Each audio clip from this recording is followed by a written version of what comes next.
fel llongiau madog, blaen ei thrwyn yn fwy na dau, a'i chlustiau fel rais gwarnog, roedd ei threm fel tremyn braf, a'i chan fel canu coeliog.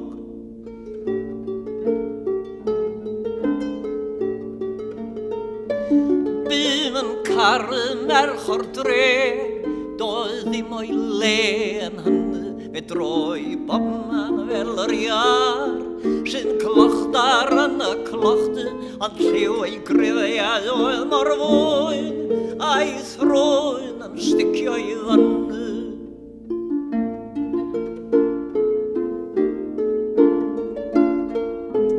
Dan ei het roedd wefs barsel, ar hynny'n ddel o natsan, blaen ei gwynedd weithiau'n goch, a'i bochlyn lliw asgiadan, ond roedd mor oer a dynas bren, a'i ffen fel gwailodd sosman.